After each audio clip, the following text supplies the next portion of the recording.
मी बोललो ना तुम्ही मला का भेटण्याची निवडणूक लढायची मयूर भाऊ तुम आगे बढ़ो हम तुम्हारे साथ हैं मयूर दादा एक निष्ठाला निष्ठा नाही चला काय झालं ते काय नाही आम्ही शर्तीचे प्रयत्न केले या आजच्या आळे पिंपोंडी गटामध्ये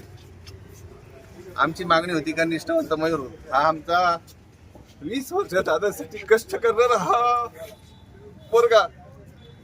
आमचं शरददादा सोडूनवरती 1% प्रचंड प्रयत्न केले मयूरसाठी त्यांना सगळं राजकारण कळलं पण काळजी करायचं कारण नाही आम्ही दादांविषयी आमची काही नाराजी नाही निवडणूक लागलेली आहे मयूर भाऊनी फॉर्म भरलेला आहे निवडणूक आम्ही 100% लढणार आणि मयूर भाऊ या आळे पिंपोर्डी गटामध्ये विजयी होणार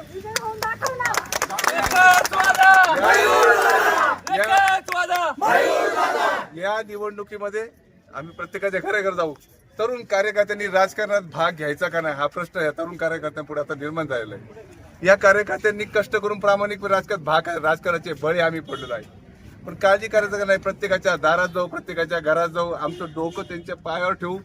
त्यांचे पाय दाबू आमच्या मयूर भाऊसाठी आमच्या निष्ठेसाठी एक मध्ये आम्हाला फक्त रात्रीचा दिवस करू काही काळजी भाऊसाठी काम करू मयूर भाऊला निवडूनच आणू निवडणूक 100% होणार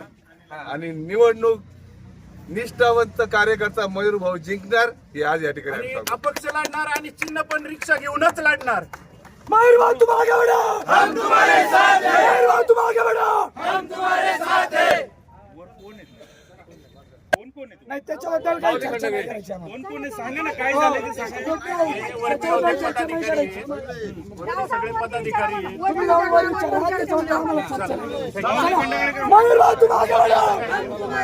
मयूर भाऊ तुम आगे बढ़ो हम तुम्हारे साथ हैं मी सांगते तुम्ही काय सगळे आहेत